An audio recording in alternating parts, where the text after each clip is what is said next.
is Hurlbut's office. It was her habit to come in here every day and write. You know she wrote over 100 books, and she wrote 21 children's books. So if you haven't ever read any of her books, please consider doing so. This is where she did her writing. She liked to have two desks together so that she could spread out. And young gentlemen, do you know what this is called? What is it called?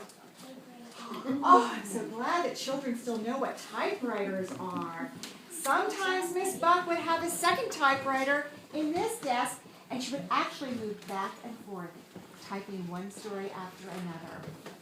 Miss Buck lived on this property until her death in 1973, and she's buried right down the driveway.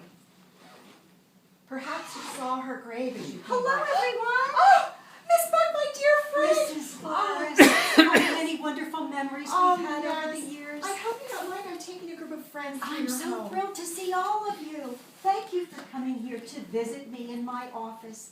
I write here every day.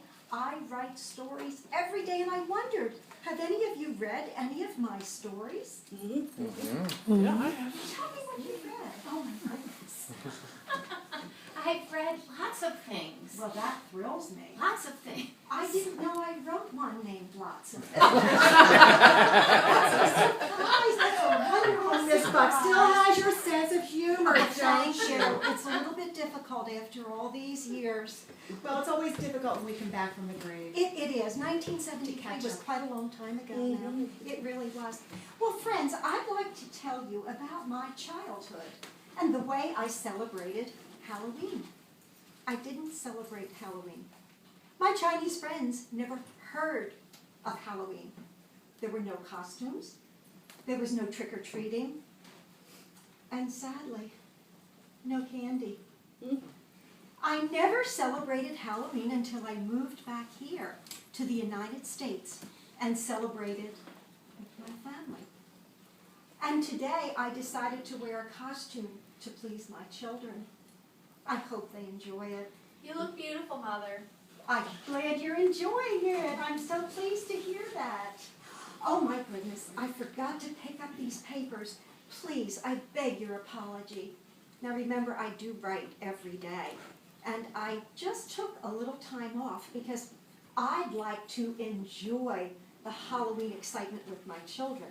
So I will clean up these papers later, but I thought you might be interested in hearing about something I wrote. I wrote it as a mother. And it's,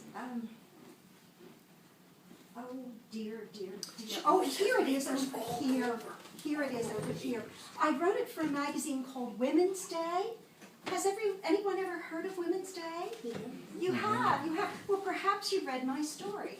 The story I wrote, I entitled, Speaking as a Mother. I'd like to speak to you as a mother right now, and I'd like to tell you a very humorous story about my naughty, naughty boys. I enjoy sculpting, and there's my sculpting studio up there. I had chosen to make the clay heads of my children. And my naughty, naughty, energetic boys, who love to play football, decided to play football. Only, what do you play football with? What's that thing called? A football. A football, absolutely. Well, they decided to play football with their clay heads. That you sculpted? That I sculpted, and they were broken beyond repair. That is why I call them my naughty, naughty boys. Now, I'd like to enlist your help. I can't be with my boys all the time. They tend to get very, very loud. So if you see them, could you please tell them, quiet down. We don't want to wake the third floor nursery ghost. They already did. Too late. Yeah. Well, maybe once, but not twice. All right. So if you could keep them quiet for me, I would very, very much appreciate it. I'd like to thank you for visiting me here in my office. And I'd like to invite you to have a party. Please share some cider and some gingerbread cookies. And in just a moment, Mrs. Morris is going to help you. But I'd like to thank you for coming today. And I'd like to invite you to come back and visit me again very soon. Happy Halloween, everyone. Thank you. you. Thank you.